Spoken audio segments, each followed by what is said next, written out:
Episode R of the Too Thicc Pod, your home for all things sports, cards, and levity. I am your host, Jeremy. I am joined by none other than new name, Manny_cards. Manny, what's going on, my friend? What's up, everyone? I'm so excited to be recording an episode with the great Jeremy. I just had a hot chip and I'm sweating right now, but we're gonna push through. And because I'm excited, Jeremy's excited. I hope you're excited to have your hobby release for this week. Bears. See that? I was like, see that hanging in the back. I thought I would go in the card. I thought I would record from the card shop today. You know, you got the little Bears action in the background. I thought you were pointing at your bald head. I was like, man, that's a shiny head. Oh, man, no, I'm not even freshly shaved. I haven't shaved in maybe 16, 18 hours. So I got a little bit of stubble going on. Yeah, man, it's been a long week. This episode usually drops a couple days earlier, so I appreciate everybody's patience as I work through real life. And we're coming off the heels of a holiday weekend where me and the fam spent the entire duration of that holiday on the road, driving from state to state, doing card stuff. Yeah, and just a big shout out to our technician, our associate, our operator who handles all things technical, Manny, because lately I have been a bag of shit. I forget to click the buttons. When I do click them, I click the wrong ones, and you're just keeping the stream going, man. So I appreciate it. Yeah, no problem. No, I appreciate, like you said before, your hustle. You were in Cleveland on Saturday. Then you got through your show. What was it, like 8 hours? Well, you're up at like butt duck of dawn, getting coffee, and then you stand for 8 hours. You don't allow your family to sit. Then you drive on Sunday to trade night in Shipshewana. Yep. Then you stand for another 5 hours at Shipshewana. And then we're up until like 2 o'clock in the morning. We go to sleep. Jeremy's like, I got to have my coffee. Wakes up at like 5 o'clock, drives to Starbucks, 40 minutes to Starbucks, gets back, picks us up. We stand for the whole day for the Shipshewana show. So I got to give credit for you. I can never complain when you are doing what you do. No, man, I appreciate that. I will say that come trade night, which was an absolute blast. I'm not going to speak too much on the Cleveland show. It was a good show. Bought and sold some stuff. Courtney did a scavenger hunt. That was cool. Shipshewana was the trade night continues to get bigger and bigger and bigger. Sold and bought a ton. Had a monster deal that truly, while it was going down, you're thinking to yourself, if this happens, this is great. It was a deal where both parties walked away. Everybody felt great. And then the very next morning, before the show even started, I had already made my money back and still had a lot of cards plus the monster card, in my opinion, a monster card that I wanted out of that.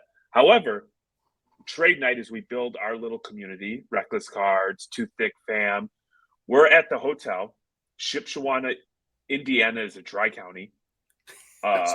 So we posted up, so we knew. We stopped and got beer and stuff like that. We always welcome people.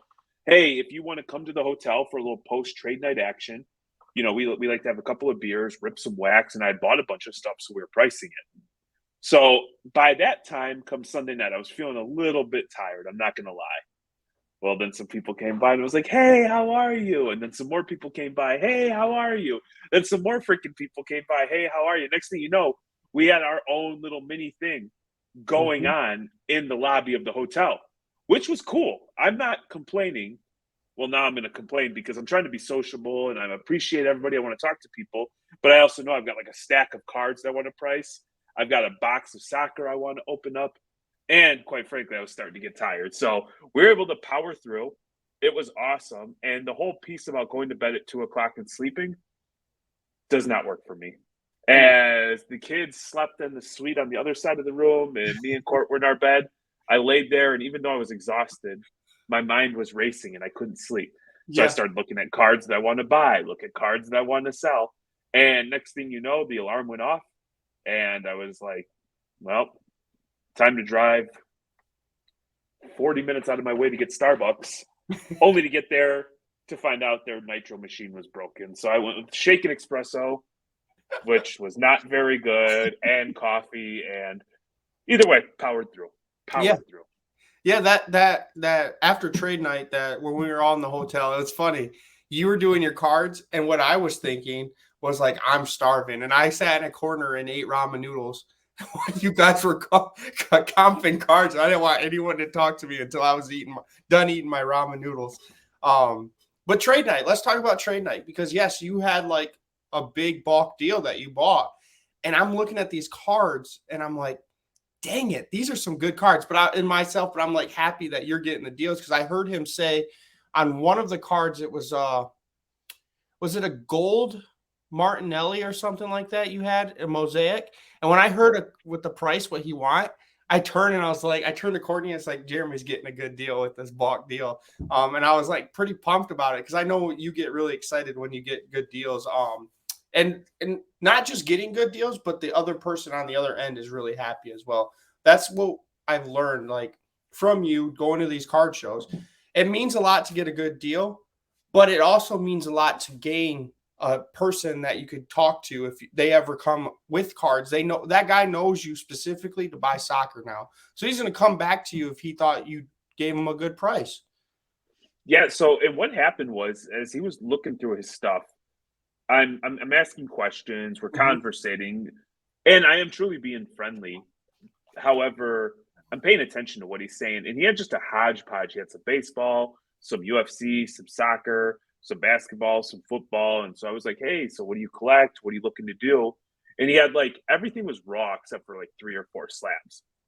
So I thought, and he was walking around with like one of those cardboard PSA boxes, and I thought, man, this might be an opportunity. Somebody's just trying to get into a big card. And so as I was looking through everything, I'm like, hey, man, any chance that you'd be interested in selling the whole lot? And he paused for a second. He's like, I didn't think about it. So I said, okay, yeah, cool, man, no pressure. But like, if you're interested, I'm ready to sit down. Let's make a deal. So ultimately, he said, yeah, that's cool. I think the idea of a large sum of cash and to consolidate was appealing to him. Now he went through and there was like 4 or 5 cards that he wanted to hold on to, and I was perfectly fine. And then there was some hockey. I'm like, I'm not buying hockey. I'm not buying, baseball. So we went through and we comped it. Well, things were going really good, and I was really excited. I had that feeling like, okay, we're going to get a deal done. We're both on the same page. We're looking at things the same way. And his friend came up. And I've probably killed a lot of deals for you, right? Yep. Like, not being an ass, but you're my friend. And so if you're asking me my opinion, I'm looking at it, what's in Manny_Cards' best interest. Yeah. Go follow all the socials, Manny_Cards. But this guy came up, and I'm telling you what, dude, I was expecting it to go one way. It went the complete other way. He tells his friend, he's like, no, man, you have to give him like, he's got to be at like 60 to 70%. He's going to have to put time, energy, and effort out to sell these cards. He has to have room to make margin. People aren't going to overpay. And so he totally got it. And so all of a sudden I was like, my man, he helped me seal the deal. We got through. It was probably like a, what do you think, 50 to 75 card lot. You know what I mean? And we got it done. And so that like really set the tone, because I'm a firm believer that you truly make your money on the buy. It's like your entrance is when you're truly going to be profitable. And so just kind of cool to pick up some new inventory. Yeah, for sure. And like, I need to still learn how to buy in bulk. I'm still learning that aspect watching you. But as you're doing that deal, I don't know if you noticed, but we met a couple guys from Portage, Michigan. Chris, soccer. They're big soccer guys as well. I think people realize that me and you love soccer, because it seemed like everyone was coming up to us. So while you're doing your deal, this guy pulls out set of 3 cards, and there's a gold Ansu Fati auto out of Topps Chrome. And I was like, I like this card. And I was talking to him. He told me he pulled it off like a retail blaster box. So in my head, I'm like, okay, he has a lot of room on this card, right? So we're discussing, and he gives it to me. He's like, I understand you have to sell it. And he gives me a really good deal on this. So I ended up with the Ansu Fati out of 50 auto as you were doing your deal. So it was kind of cool because we're both doing a deal. I get a little nervous when both of us are doing like deals with people because the tape don't. We're not watching the other cards. That's my main fear is people taking cards while we're not watching them. But at least we had Courtney and the kids. They were looking out for us because me and you, at some points, we're both looking at cards to buy at the same time. Yeah, it scares me that, because especially on a trade night, there's just cards everywhere. And I am so keen on providing good customer service and treating people with the utmost respect. It's really easy to become laser focused right here. Meanwhile, you've got thousands of dollars of cards right here, and they could easily walk away. And so working in the buddy system, which we've talked about in the past, is really conducive to, success in my humble opinion. But yeah, the crazy thing too about conversating is we ended up doing another deal. Well, I did another deal with that same group of guys because now you're gathering, you're like a hunter and gatherer of information over there. I'm over here in our free time. We're sharing that information. And so I was able to go pick up, and this just so happens is sitting here. I wasn't planning on showing this card. They had this gold Holland out of 50. Yep. Wasn't even priced, wasn't anything. And had I not known, I wouldn't have gone over there. And I went over there for that and the Holland red refractor out of 5 that, unfortunately we couldn't pry from their hands. I keep asking him. I keep saying, when are you going to get rid of it? But yeah, like the cousin, it was his cousin. And he's like, you guys like soccer? We're over here. Come check out our table. And I was like, Jeremy, me and you have to get to this table because he's not coming back tomorrow to the actual show. Yep. And he just gave me a good deal on a Fati, and they basically just rip cards and sell them. So we went over there. We got some good deals. We made some good friends out of that aspect. We met a guy named Patrick. Amazing cards. He showed me one card. It was an Albert Pujols and Ichiro Topps Chrome rookie, and they both had like the autographs on them. So he had to go. That card had to go to Albert Pujols, get it signed. Go to Ichiro and get it signed. And then he had it in a Beckett slab. I really wanted that card, not at the price that he was asking, but he had a 101 Neymar, and I was really interested. The Titan Optic, the Optic Titan, and me and you were both kind of interested in it. He was a little high on what I wanted, and I told him, let's think about it. Are you coming back tomorrow? And we were able to make the deal tomorrow, the next day. So we made a couple deals with a couple different guys and made a couple friends. So I know Patrick, he's from, I think, Missouri. He's said if he comes back up, he's going to come to us and see if we want to get some cards from him. Spending that time with Patrick was good as well, because even though that night I don't think either of us made a deal with him, before the close of the show the next day, we had both done deals with him. And you could tell, and I don't know if you can feel this, I pick up on these feelings pretty strong when I'm interacting with people, is you can tell that there was a level of comfort in dealing with us. And it was almost like you can put your guard down and we can just have an honest conversation. If it works out, great. Yep. If it doesn't, no big deal. Yep. Yeah. And he like straight up was saying like, okay, this card I don't have room. I want to keep. I have it a little priced a little higher because it's mine. He's really passionate about his cards that he has, just like all of us. Like he seems like the type that doesn't like to sell that much. So I was happy that he was able to let go of that Neymar for me at the price he did. Yeah, because he came down 25% and then sweetened the pot and threw in, was it a Weston McKinney SGC 10 red press proof, right? Yep. He was like, here, I'll sweeten it. Because I told him, I was like, I got all cash. Would you go down to this price point? And he's like, yes. And then that was at the beginning of the show, and I didn't want to waste majority of my money, cash flow, on one card because we were trying to buy cards. And I was like, oh, come back when you're about to leave. And then before he left, he's like, all right, I'll sweeten the deal. Here, take this SGC 10. But once I leave, you only get the Neymar. I was like, all right, I'm sold. You've just made it way better. And we went that way, and then I sold some cards, got more cash flow to buy some. So, and then and big ups to Patrick, because then I bought this from him.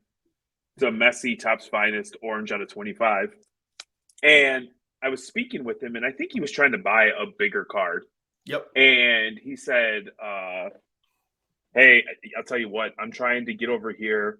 And then he did the same thing with me, sweeten the pot. He's like, if you can just pay me what I paid for it, it's yours. So I Yep. said, okay, cool.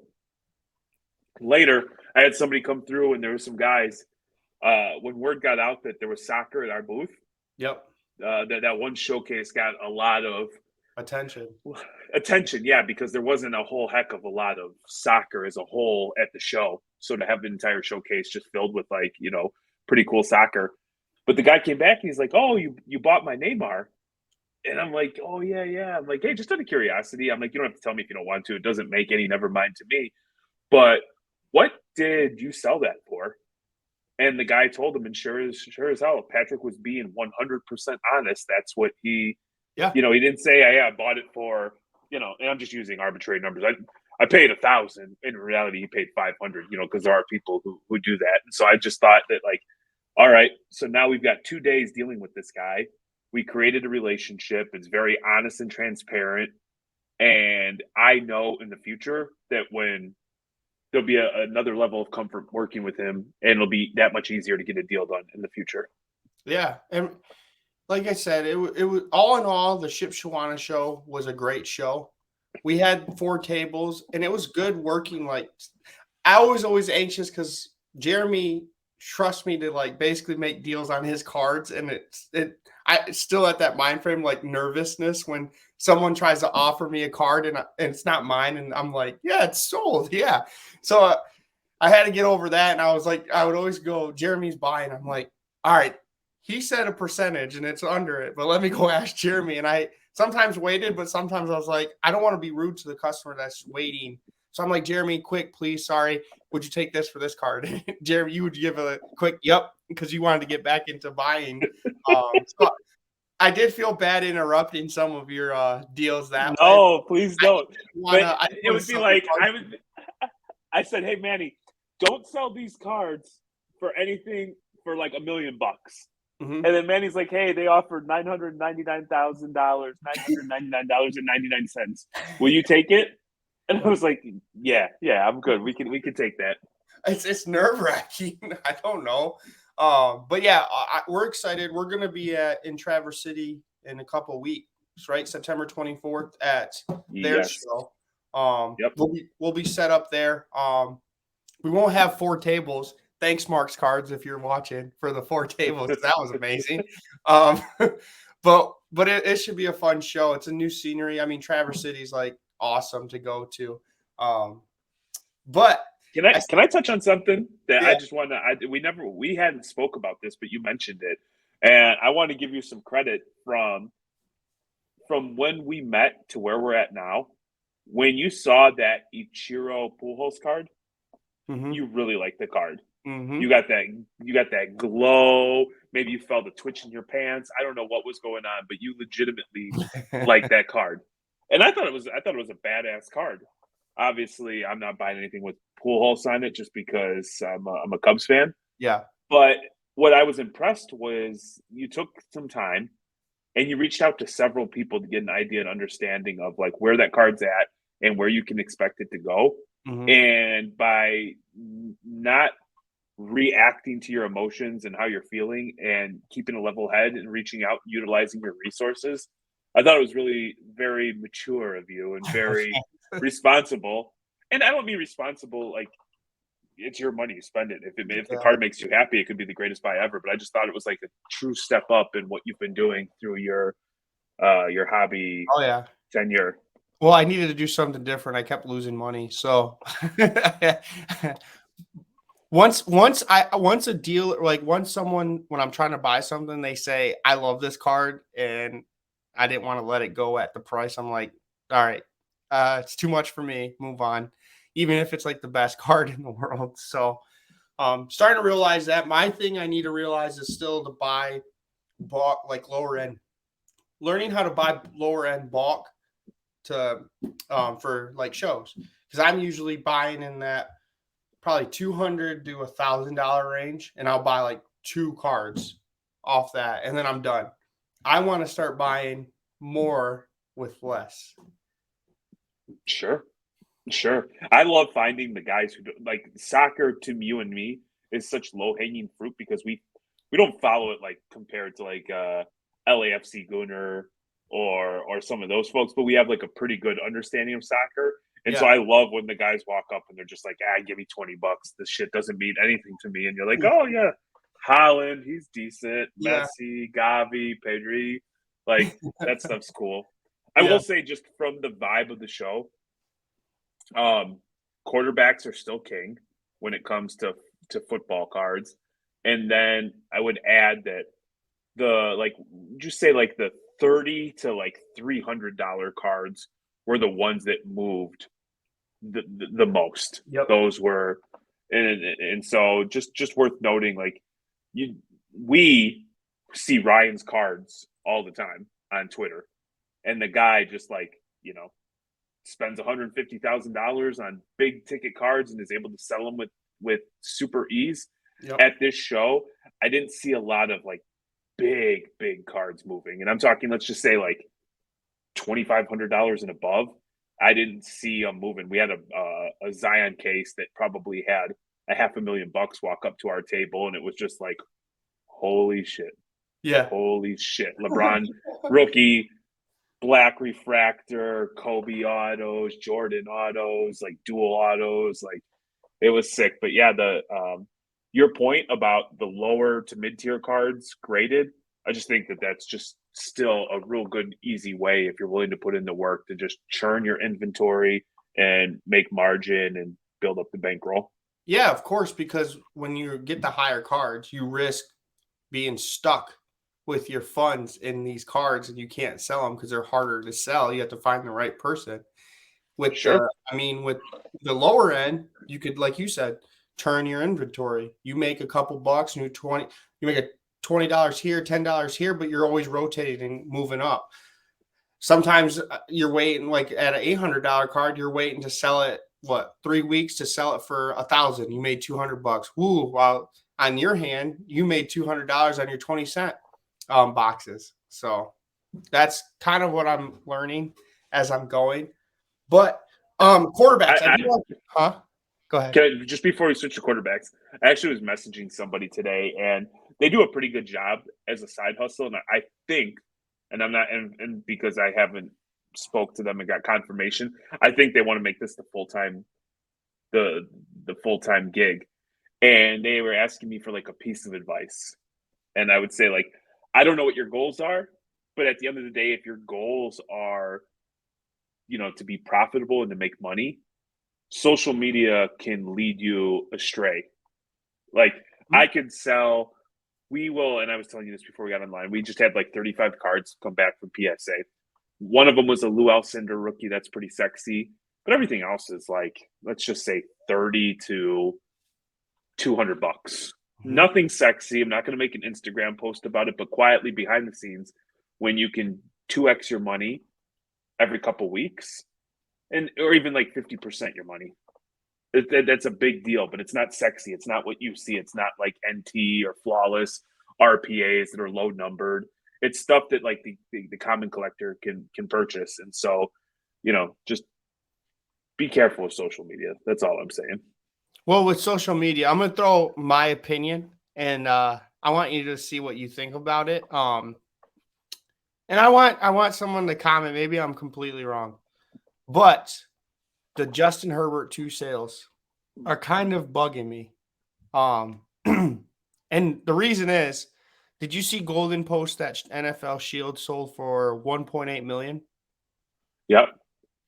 Well, a couple days prior, a private sale of the black 101 sold for 1.1, just before the Shield sold.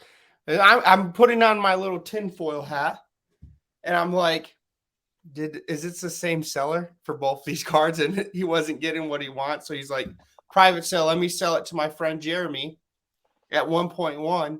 Jeremy, give it back to me.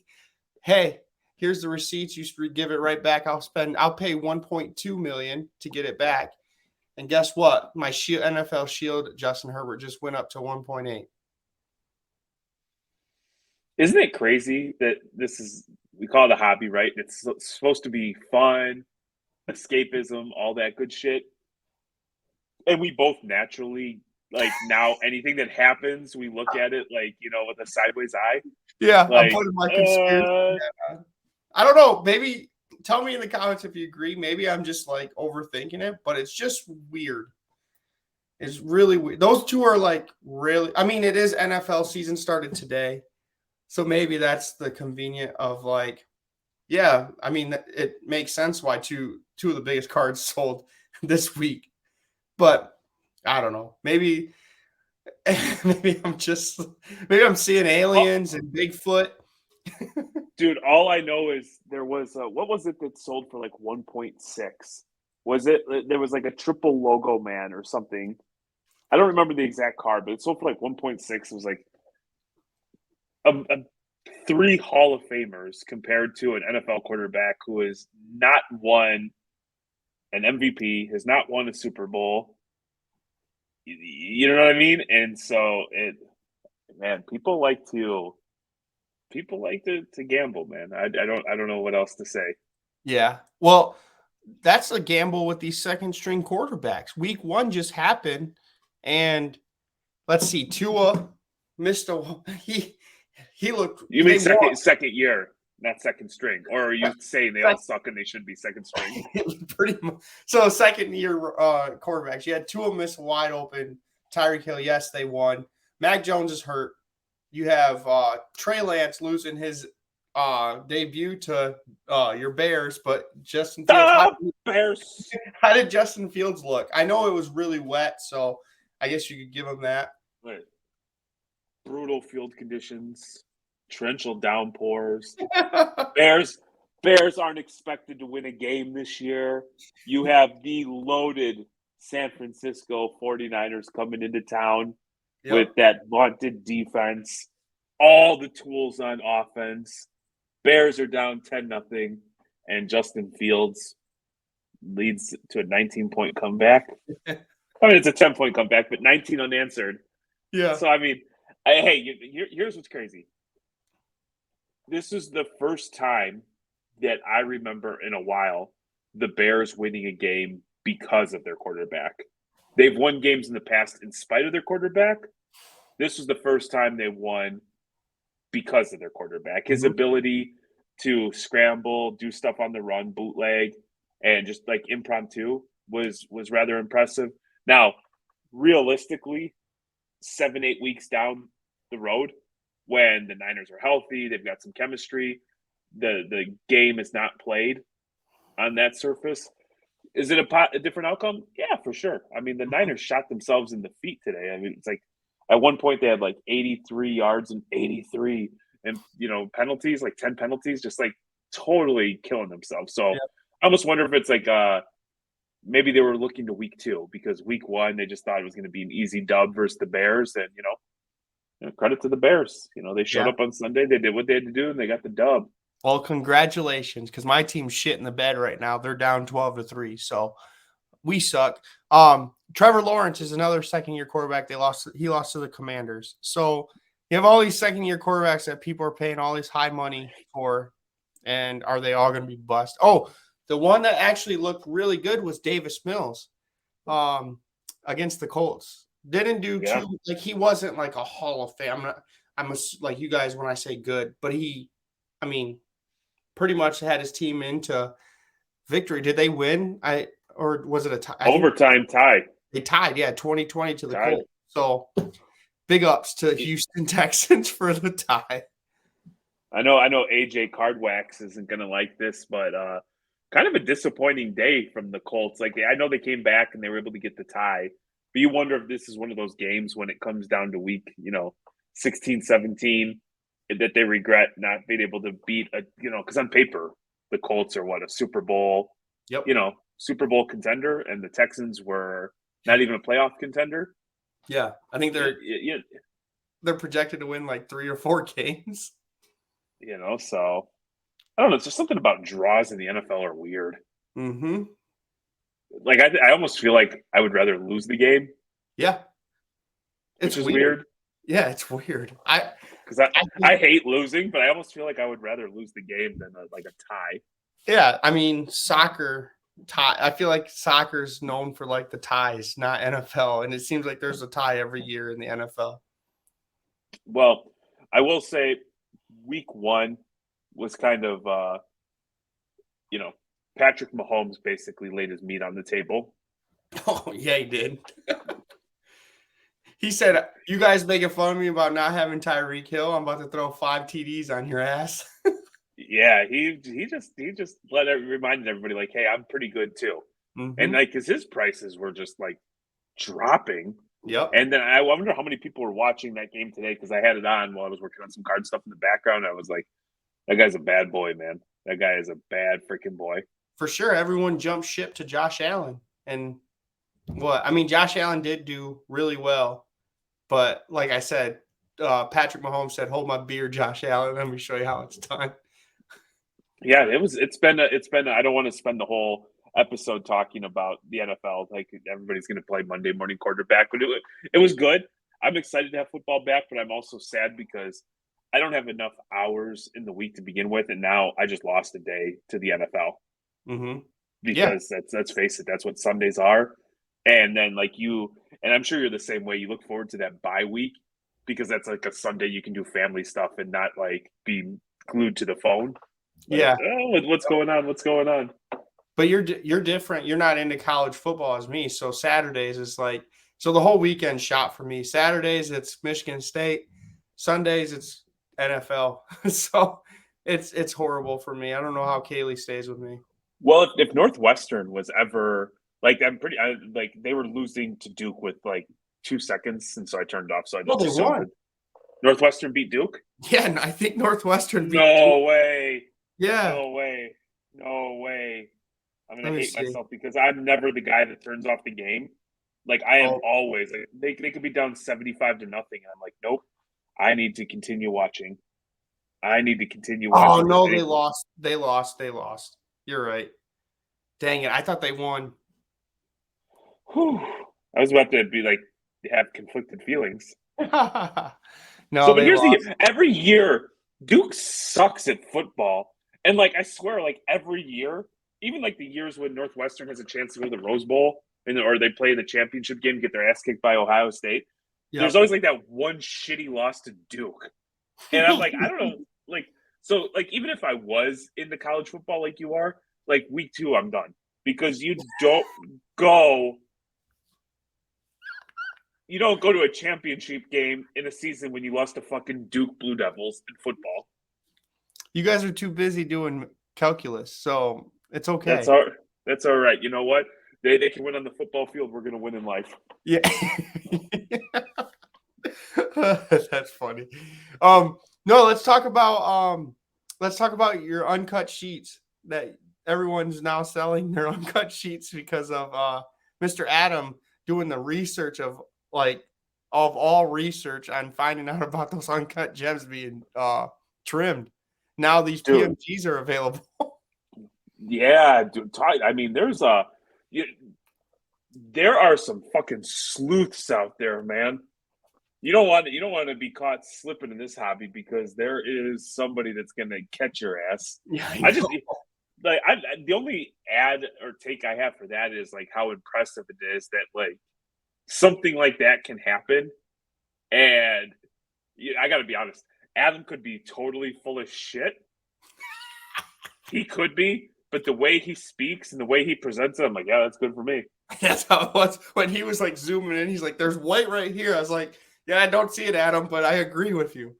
Yeah, and then when he got Spinatron involved, I'm like, oh yeah, it's case closed, man. Spinatron's involved. They all messed up. They all messed up. That's Uh, hilarious. But yeah, be careful.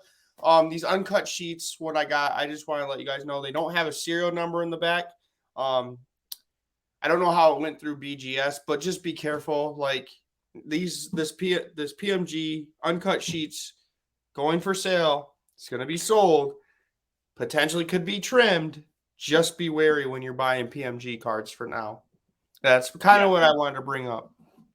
yeah, no, well, I mean, shit. There's every day there's something that is being sold that shouldn't be sold. Like, and it's crazy because now these people will pull up like, yeah, this card was actually an SGC slab. It was an HGA slab. Now it's an ISA slab. Yeah. like nuts, man, Well, nuts. the ones that Adam found were in BGS.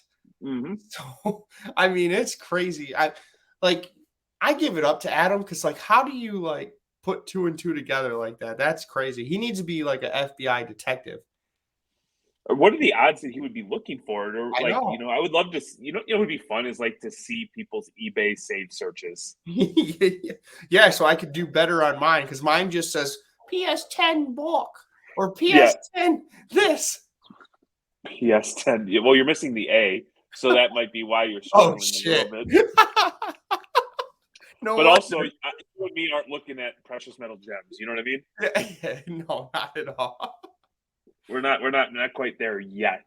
Yeah. But I would say, with all these, with that being in BGS, I wonder what happens when, like, say, like New Arena or Tag or whatever the case may be, all these grading companies. Yeah. How do you even keep up anymore? How do you feel about that? There's always like the big three. I think, well, you have SGC, BGS, and PSA, right? Arena now with Derek Jeter coming in. I don't know how it like yes, they have a big name or with like the backing of with Derek Jeter. I don't know if people are going to trust him. It depends on how it sells on the resale market. If this arena sells just as much as PSA and the costs are lower, people are going to go there. I saw what was it? ISA was at Ship Shawana doing card reviews for what $10 for a card Yeah. review. And you could, I mean, they have good staff, like they know what they're doing as graders.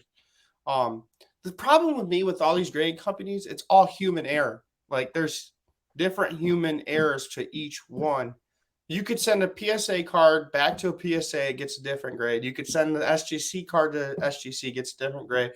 I just want like a whole standard. Let's make it AI.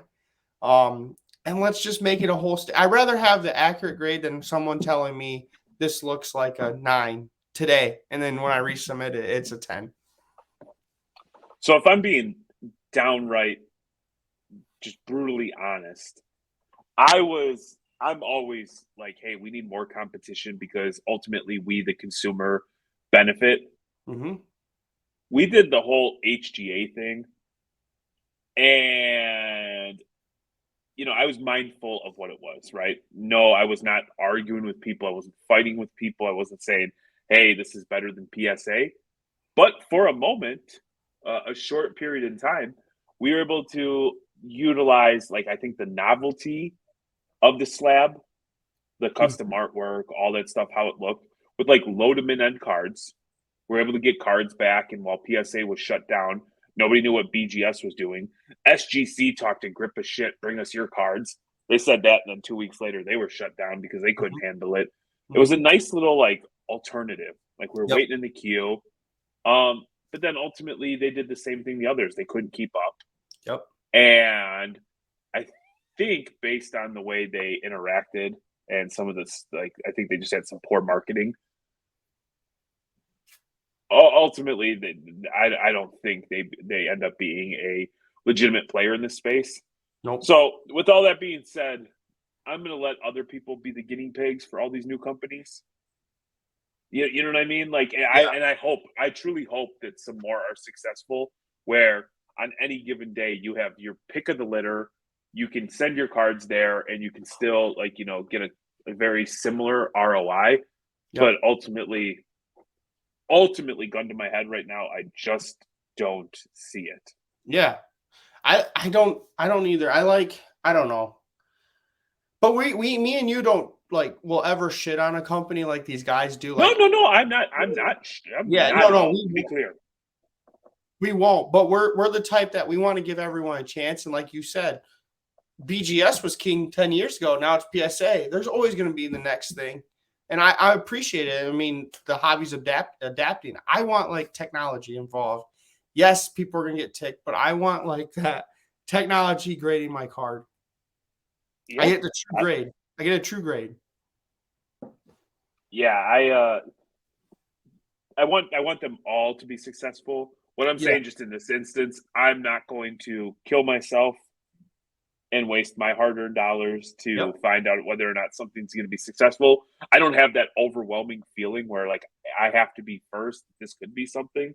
So I'm Mhm. just going to sit back and watch it play out. I will say like the things that Tag are doing, with the custom, like you get like a case that you submit your cards in and it's serial numbered. So I think it's like an anti-theft sort of thing. The QR code where you can see like exactly how your card was graded and why. Like the clear slab, that all looks cool, but the rare edition slab looked relatively decent. What's going on with that? HGA slabs like felt good in hand and for the most part look decent. Now I will say sometimes they catch some shit based on what you, the buyer of the slab, selected for a custom label. But Mhm. those felt decent. But for me right now, it's just too much. Yeah, I agree. 100% agree. One card like thing that I do like at card shows, like kind of when we talk about ISA, is that raw review right there. Dallas card wow, Dallas card investors. Um they go to shows and I would buy raw, give it to them, and then they give me like grades on site within the hour. So then I know what to submit to PSA. I'm not great at like knowing, but that's a good deal, like having that on at a card show. So I do enjoy that a little bit more. At National, SGC was doing it, and Yep. people were taking advantage of that. BGS has done it. So I think we're going to see a lot more for you and I just because we're in Michigan. We're going to see a lot more ISA yeah, available, and spending $10 to get a professional opinion prior to sending it out to, PSA. It's a hell yeah, of a lot better than sending something in, let's say, like Express or, for 100, 150, $300, only to find out it's 6, 7, or 8. Where if you would have just spent $10, you yep, would have known the dealio. yep, And also with Arena, I think part of what they're launching is not just a slab, but they're going to have a trading service where you can trade cards and they don't have to be in a tag slab, and a vaulting service. So I'm a little bit excited about this, and it's not for why you would think. I'm excited in the sense that from a capitalistic perspective, the more the hobby becomes fragmented and all over the place, I think there's greater opportunities for experienced, savvy hobbyists to find deals. yep. Because I think, unfortunately, there's so many people that,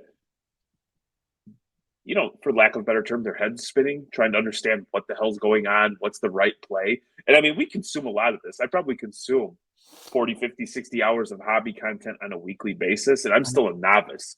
What about the people that only spend 3, 5, 10 hours a week? Yeah, Can you imagine trying to keep up with all this crap? It would be yeah. like, I wonder if it almost gets to a point where it just becomes like too much. Like, this isn't even fun anymore. Just give me back like eBay and PWCC and the major auction houses. Now it's shit. There's stuff going on everywhere, man. Yeah, it's true. There's like for example, prime example, we kind of discussed about CSG green label 9.5s. Those are like 10 all days. When you start realizing that kind of stuff, you could gain a lot in the hobby. Cracking those and sending them to PSA. But yeah, it's I tough. think I think just real quick to put a bow on that is Probstein did his 10 most watched cards today, and I believe number one was a Mike Trout, Shohei Ohtani, Nolan Ryan on card auto numbered on to like 5, and it had like the hand number on it, That's sweet. but it was an HGA slab. Mm, And so again, like with them not being held in high regard, if you trust their grading, and I'm not saying I do or I don't, but if you trust their guard, just like their grades, just like CGS. Do we say that yeah. right or CGS, CS? CSG, I don't know. You Blue get it block. messed up. But like with that, I'll buy a 9.5 all day and crack it Mhm. without hesitation because I know how they're consistent and they grade hard. Yeah. There's opportunities like that, like with like an HGA or an ISA, like if you believe in the grading. Well, okay. Well, let's you kind of just stop mid sentence and threw me No, off no, guard. that was it. I've been cutting you off, man, just because I could talk about this shit for hours. No, I know no, no. we're trying to I, wa- keep our episodes under 14 hours. I do want to discuss. You were talking about these white sparkle packs before you before we were live, and that you're gonna hopefully buy one of these packs. And I don't know anything about them. And there's probably people out there that don't know anything about them, because I want to give them a little bit of information what these white sparkle packs are and why are people buying points lately. Yeah, so if anybody's been paying attention like the last week or two, points, people are like, if you watch Instagram stories or tweets, it's like searching for points, let me know, yada yada yada. Well, tomorrow, which is Monday, September 12th. Yeah, Monday, September 12th at approximately 11 a.m. Eastern time. They're going to drop the 2021 Optic White Sparkle Pack. And really what it is, it's just 3 cards. It's 3 damn cards, a base, a rated rookie, and 1 other card. And it's 5,000 Panini points. Now, normally, this is my first ever go at getting one of these packs. I've never gotten them before, but over the course of the last year, a couple of my hits and hobby boxes that I've ripped have been points. And then, like, through bulk lots at shows, I picked up 200 points here, 300 points here, 400 points there. So when I heard that this was dropping, I went to the website thinking I've got more than enough points. I'm going to be able to get like a pack or 2. Mm-hmm. And found out that it's 5,000 points. And I was about 900 points short. So I was like, I was lucky enough to pick up some points off of Twitter. I got up to 5,200 points. So it goes live in about 12 hours from the time that we're recording this. So I'm going to make a run and try to get a pack. And the only reason, and this is going to tie back into what we were talking about, that I'm going for this is because with Trey Lance, Justin Fields, Trevor Lawrence, Zach Wilson, with all of the quarterback hoopla of all white sparkle packs to get, this will be it. Yep. Oh, of course. This is going to be a good resale value. So I hope you get some, because there's people out there that are probably going to get like multiple ones, or is it limited? I don't think it's limited. I Okay. really don't. But I'll tell you this: like, we were doing the math prior. Right now, a Panini point goes for approximately 10 cents. Mm-hmm. So 5,000 points is this essentially, basically. I wish there was one more word to roll off. We're going to pay $500 for a pack that's going to have 3 cards. Yeah, and you were just shitting on Obsidian for having what, 6 cards for $50 a piece? That's what I'm saying. So I mean, like, and one's a base. Yeah, and you know, there is no guarantee that I'm going to get a quarterback, or there's no guarantee that I'm going to get what I'm looking for. So I mean, it's a complete gamble. Had I not already had 4,000 points loaded up, it's not something that I would waste my money on. For sure. But I wish I have 1,000, and we were discussing this. I have 1,000 on my site. I can't sell them. So now I'm stuck, and I might have to start buying points for the next drop. I had no idea this is how it worked. They gave me a redemption. It was a Fernando Tatis redemption auto, and I had 1,000 points for that redemption. So I guess it turned out to be good, because if I ask for that redemption now, they'll probably give me like 10 points. So yeah, right.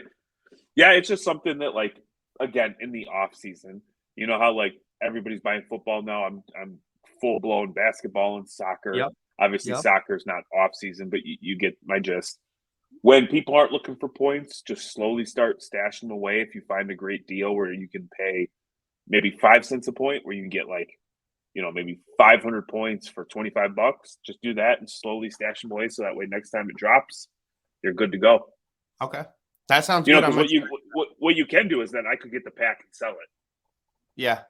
That's probably the best bet for you to do. So as you can imagine, by like when I get confirmation tomorrow that I have this pack, I'll definitely be on eBay and see what they're going for. Yeah, that's smart. Let's switch it and talk about our favorite segment of the week. And do you know what that is? Would that be let me see. Would that be thickest of the week? Thickest of the week. There we go. Let's go. So me and you were discussing on like who's our thickest of the week. I know you have we picked up some PC cards, some thick PC cards. Yeah, dude. So we didn't even talk about that in Ship Shawan. Let me give you 2 things real quick. We Yep. sent Amelia to go buy just like I was like, Amelia, go find me Thicc players. And she's like, well, what do you mean by thick? And I'm like, just like really yoked, like dudes whose necks, like their traps go to their ears, or just like some fat motherfuckers, dude. Go get us some big fellas, some big ladies, just some Yep. people that embody the Thicc lifestyle. So big ups to hers because we got a big stack of cards. She had a blast doing that. But also shout out to me because I was trying to make content and I decided over this past week I did two of them. What are the odds that there would be two potato chips that you would just have the worst reaction to? They were fucking disgusting. I tried the Cardi B wrap snacks. I was looking for those bastards. I did not get it. They were in the card shop. Don't ask me why. I was like downstairs and I was like, I'm like, oh. And I had that thought, like, this would be great for content. I should film it. Like, and I have these fleeting thoughts throughout the day. And I just don't always have enough time to take the action. I'm like, fuck it. I'm just going to do it right now. Threw on my Trees collectible hat. Boom. And then we were out the other night and they had Wagyu beef and honey Dijon mustard chips. Yeah. Both got awful. I didn't get any WAP. My bars aren't any better. And now I've just got 2 videos on the internet of me eating chips, like just having an absolute appalling reaction. Well, before the show, I tried these chili lemon chips, and they're spicy, but they're actually really good. So while we're trying to talk about our things of the week, I'm going to try to eat one. If you're on YouTube, look at this big bastard. This is going to hurt me. So I'm going to eat one of these and try to get through the thickest of the week. You're the first. I have a lot of Mexican friends, man, and they love spicy stuff. You're the first person I ever met that has reactions like this to little Taki chips or whatever the hell you're putting in your mouth. What you say? You good? I'm good. Okay. We're going to talk about thickest of the week. Shit. Hold on. Bad idea. All right. Our first candidate, and I want you to vote on what you think is the best thickest of the week. All right. Let's do it. Here's the first one. You talk it through. All right. Here we go. Yeah. My man just whipped his ass. He just shellacked him. Look at this big fella. This is my boy, Chris Barnett, 5'8", 462 pounds. I kid. He had to make the 265 weight limit. But he was getting beat up a little bit, and then he just put somebody in hell, and this is what you get. This is what you get. Look at this. This is my favorite celebration ever been. Boom. Just everything is just perfect. That's perfect. One more time. Let's see that one more time. My man stuck the landing. Now, that is a professional athlete. That is what... This is what the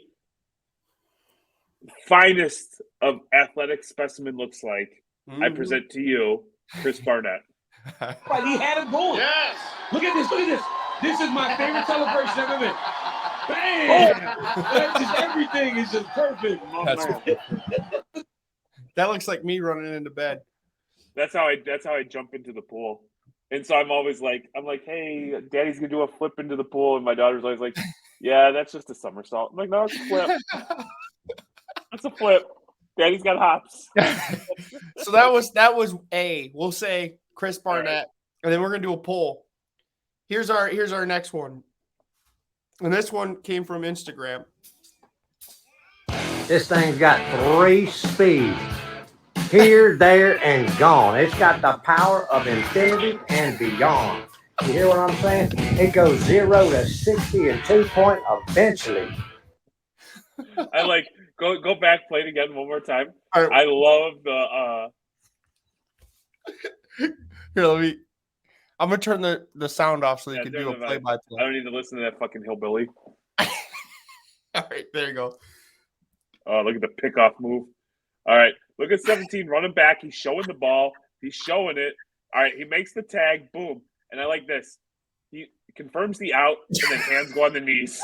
My man is gassed. Oh. Dude, it is 90 feet. It is 90 feet from home to first.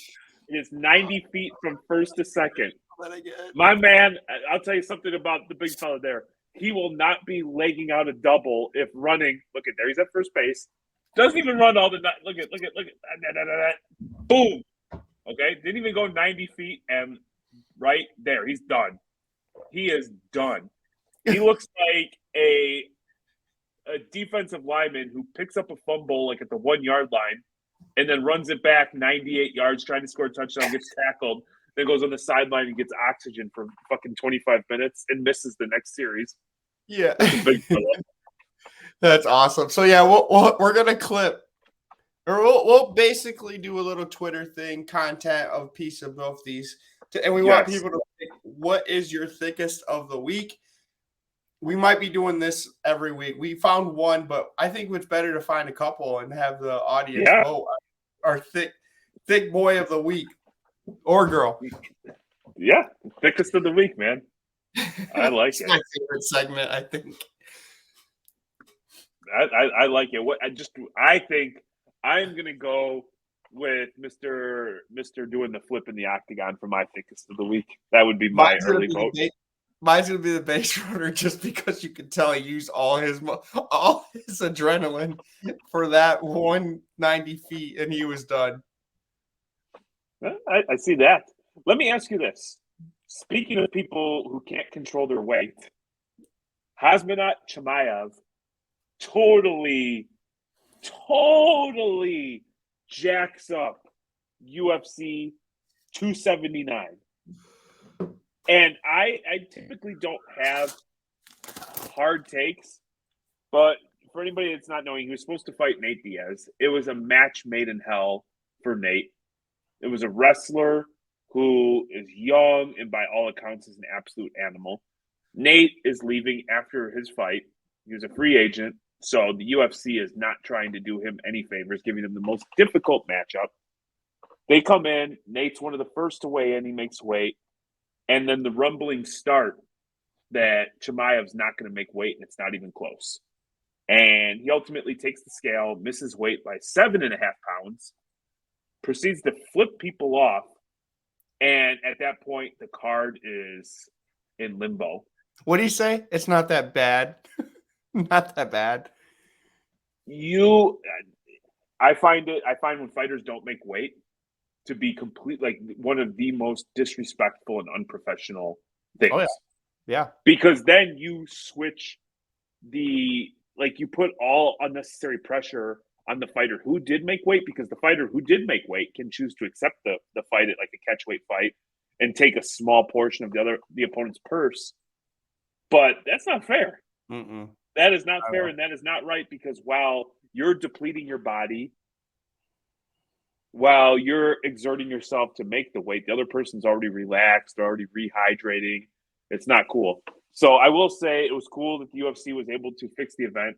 They were able to swap out 3 fights, ultimately with the main event being Tony Ferguson versus Nate Diaz, which Nate took in the 4th round by choke. Chimaev versus Kevin Holland, which, I mean, Chimaev was fucking scary. Like, he just ragdolled Holland. You know what I mean? And so I just what are your thoughts? Do you have any feedback? Yes. What do you think about all that? So I'm gonna put my conspiracy hat on again. I think these fighters are friends. Yeah, they're just these fighters are like legit, like respect for one another. I think they knew Nate Diaz and what's his name? I can't pronounce his name. Chimaev was it wasn't going to be a cool, good fight. Like, Chimaev was going to kill him pretty much. And Nate Diaz is the type that's like, bring it on. I'm ready. But in all, it wouldn't have been a good fight. Holland probably was the better fight. It seemed like they might have started some backstage drama between the two, so then they could fight that same weekend. It just seems like they were all like the UFC set it up to where it all came down to like they thought Nate Diaz and Chimaev wasn't going to be a great fight. Nate Diaz kept saying that. It wasn't like he was like, this guy's like way better than me. I don't know what UFC's doing, blah, blah, blah. Maybe these guys are boys. And he was like, all right, let's do it this way. And let's set up this card. Let's do this. and I'm gonna act like we're fighting Holland in the backstage. You act like you're fighting. We'll get some Tony Ferguson going. Like, I don't know. I just think that's my conspiracy hat of what's going on. Because, like, all in all, they have respect for each other. Yes, they're fighting each other. They're going to try to pump up the fight, but they have respect for each other. I do believe to a certain degree that a majority of the fighters do have respect for each other. I do think in this instance, your conspiracy theory is dog shit at best. I really do, because Chimaev beating Holland, your average person doesn't know who Holland is. Chimaev ragdolling Nate Diaz, everybody knows Stockton and the 209.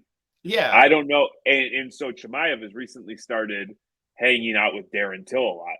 Yeah. Darren Till has a long history of, maybe enjoying life a little too much, and maybe, he struggles with controlling the weight sometimes. Yeah. So I'm not sure. I don't know what was the reasoning for not making weight. I just know that I find it to be like just incredibly appalling and disrespectful. I do think from just for you and I to sit back and watch a fight, Tony Ferguson at 37 years of age fighting Nate Diaz is a more like even and more compelling fight, because I do think, other than Nate using his cardio to go 4 and 5 rounds, because against Gilbert Burns, Chimaev slowed a little bit. I really didn't think Nate, other than like maybe a goofy submission or just like, getting him into the deep waters, I didn't think he stood much of a chance. So I think ultimately Chimaev, who's now he's gone full blown heel, hurts himself by not, beating the guy he should have, fought. Yeah. And so I just thought it was interesting. So like maybe next week Chimaev will be a thickest the week candidate. And then like I just love the heavyweight. All you have to do is be less than 265 pounds. And there was a heavyweight who missed weight. So it's like, man, there's a lot of people out there who are listening, trying to live that thick lifestyle. Yeah, I love it. That's it? No, I love it. I don't have much. You said my conspiracy theory is dog shit. I put my little tinfoil hat on. I'm trying to think outside the box of what's going on. It doesn't work half the time. No, it probably doesn't work 90% of the time, but it's in my head. Next week, it's going to be like, Manny, why are you being so quiet? And he's like, I'm not being quiet. Like, Manny, no, you're being quiet. You're like, I'm not being quiet. Well, it's just like every time I say my opinion, you say it's dog shit, so I'm just not going to say anything at all. I'm not your son. On a positive note, the Bears are still undefeated, and the Cowboys are losing 19-3 in the fourth quarter. Well, thank you. Yeah, I mean, look how committed I am. Doing this during the Cowboy game, week 1. Yeah, I mean, like I'm so committed. I've got Bears right there. You had the game on behind you. You know what I mean? We're not even promoting Too Thick anywhere. We're just trying to watch football and talk about sports cards. Yeah. I mean, I love it. I love what we do. Let's get into getting to know Jeremy. Ooh, these are always I'm always a little nervous. Yep. All right, because we don't tell each other what we're going to talk about, and there's some things that we talk about. I can only imagine as he was preparing, he was doing like the hands up. So I'm sure he's got something fucking good. All right. What's the most embarrassing thing you've ever done in public? Ooh. That I've done in public. I was a middle schooler. Oh boy. And early middle school. So I'm gonna date myself. So we had like these old Apple computers. And they weren't like Apple like you and I know. These were like old like Macintosh, where they had like floppy disks. And there was this feature where you could type something in and the computer would be like, you could be like, Manny is thick, and the computer would be like, Manny is thick. Well, there was a girl in my class who I was feeling, I typed something that was inappropriate, and as a father with 3 daughters, it's the type of thing that you need to be put to death for typing. Obviously, exaggerating for effect, but it's not cool at all. And so the computer said, meh, meh, meh, inappropriate thing. And so here I am thinking, yeah, I'm cool. I'm the man. And unbeknownst to me, my female gym teacher was sitting at the computer right in front of me. I didn't know it was her. I just thought it was another student. And I got picked up, and I went to the old principal's office. And I wasn't scared or tripped about going to the principal's office, but I was just like, that was like not cool. I didn't see that one through. It didn't play out the way I thought it would be. You didn't get the girl. I didn't get the girl. All right. You see, I'm owning that. I'm owning that L like a G. I'm owning that L like a G. Well, you got Courtney, so that's the plus. Oh, I win. Yeah. You win. Blessing in disguise that day. Yep. If you could eliminate, well, you got Courtney on that same line, so. If you could eliminate any bodily function, which one, and would it be? Like just any bodily function? Yep, any. Oh. Any bodily function. So I could get rid of pooping? Yeah, I guess so.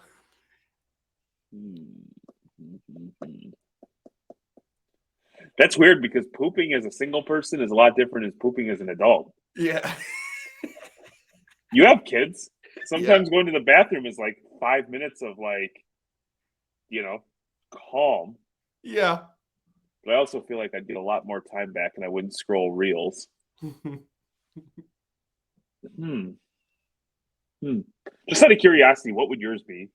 Throwing up. Oh, I hate throwing up. Yeah, that was the first thing that popped in my head. I'm gonna get rid of. Damn, It's a tough one. This is really tough, man. You like coughing? This is gonna be like the kind of one where like I'm laying in bed tonight and I don't sleep because I'm thinking about shit like this. I am going to. So I could eliminate breathing. Yeah. So I could just like swim underwater for like hours on end and be cool. Yeah. Yeah. Well, you ain't coming up into the world. You're just gonna be in the water. I'm gonna eliminate feeling pain. Okay, that's good. Physical. That might end bad for you though. Why? Because you're gonna be like, shoot me. I don't feel pain. It could hit like an artery or something. That's fine. I'll win a bar bet or something. Like I still need to feel emotional pain. I'm good with emotional pain, but like physical pain, like, hey, you know what? Got punched in the face and I lost a tooth. I don't feel nothing. Got smashed my finger in the door. Yeah, got my ass kicked again. Don't feel anything. All right. I did a flip into the pool. Yeah. And I did it like the shallow section where it's like 2 feet deep. Dude, my ass hit the. It was not cool. Like I was like underwater, like as much as I could be underwater, because I think my body went like, and I was like as water was like rushing in, and I was like also like grabbing at my ass because I bruised the old tailbone. I just picture you doing it. It's hilarious. Oh boy. Okay. If you could shift all your fat to one part of your body, where would it be? Oh man. All my fat to one part of my body. I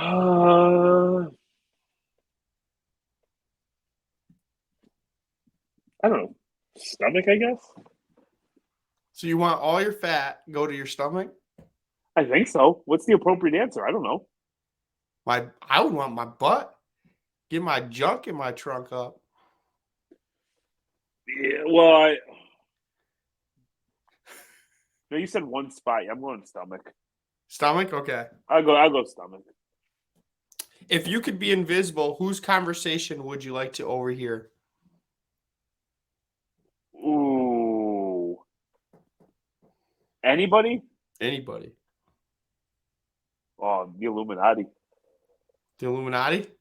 Oh, the Illuminati. Let's go. Or Big Brother or whatever, the Freemasons, whatever they call themselves. Let me just listen in for a little bit. Yeah. You'd be the type that accidentally farts, and they'd be like, "What was that?" Yeah, I'd fuck the whole thing up. You would. Actually, no, I take that back. I don't want to listen into that. That would fuck my whole world up. Yeah, I'll stick with that. Whatever. I will do this last one. If you get arrested, what would it be most likely be? Indecent exposure. That's so quick. You took every other question. You took like 5 minutes. This one took 2 seconds. Well, here's the thing. I am a tax-paying, law-abiding citizen, right? Yeah. Yeah. But we have 4 kids. Okay. So I'm just saying, if I get arrested, it's not because I'm out trying to get arrested. It's out because I'm trying to be a good husband. Okay. Love you, Court. That was good. She's gonna love that. So that's all I have. If you can't connect the dots, I'll connect them for you. I'm speaking more about Courtney than I am myself. Yeah, I know. I get it. Yeah, but I mean, we got people like, I don't know. We got some people out there who might not understand that. So I am a good human being. So if I did get popped, it was not because I was trying to be malicious. It was because I was, just trying to keep my wife happy. Mine would be you'd force me to do something and I'd do it. That's how you get that. I would see. I'm a good friend. I wouldn't ask you or put you in a position where you had to do something you felt uncomfortable doing. I guess mine would be you get into a jump by a biker gang and me coming in and trying to fight you, help you. No, that hasn't worked out well for me in the past. I do before we leave. I do want to say this is how cool we are. We as a family left this past weekend. We took off on, Friday, Saturday. We were gone the entire holiday weekend doing card show stuff, loading up cars, driving across the Midwest of the United States, ordering $50 milkshakes to the hotel. Yep. That we got to Shipshewana about half an hour before Manny. So I got him his hotel, got him checked in, and I was like, man, you know what? Courtney and Amelia were getting ready. Steven was doing whatever. I dipped out of the room, and I went and used Manny's hotel. I used the facilities. And then while I'm there, my daughter calls me and is like giving me attitude because she wants Manny's room keys. And I'm like, for what? And she wouldn't say. So anyway, I get back. I give him the keys. Don't think anything of it, only to find out that my wife and kids went and TP'd Manny's hotel room. Yeah, I got TP'd. I got poop marks in my toilet. No toilet paper for me. All the toilet paper was used. The reckless family destroyed my room. Hey, but I will tell you, karma works for real because that night we had one of those like 16-ounce aluminum beer cans. Yeah. Or beer bottles, and I went to open it like this, and I sliced. Like I was bleeding everywhere. Ripping wax. You gotta tell them story. You opened it, cut yourself. You did the same thing and cut yourself again. 2 times. You said, ow, ow. Hey, I had my kids with me, and I can't. I tell them it's not okay to quit. So if I have to bleed everywhere all over the Hilton to open an aluminum beer, I'm going to do it. I led by example. Make sure that you tell your kids it's not okay to quit. That's why you got 4 of them. Yeah. Seriously, I did it. Just bleeding everywhere. Where can everybody follow us, Manny? All right. Follow us on Instagram, Thicc Pod, on Twitter, Thicc Pod, and then on TikTok, Thicc Pod _. And if you're watching on YouTube, hit that subscribe button, please. It would mean the world. Comment, like the video. We will interact with you guys. If you hate it, tell us you hate it. Tell us why you hate it. If you love it, tell us why you love it. Also, if you're listening to it on Apple or Spotify, it would mean the world if you review this pod for us. I like to read really through would. them. Yeah, so go ahead and do that if you're just listening. Takes 2 seconds. 2 seconds. Other than that, we thank you. We appreciate you. We look forward to talking with you all later this week. All right. Have a good one.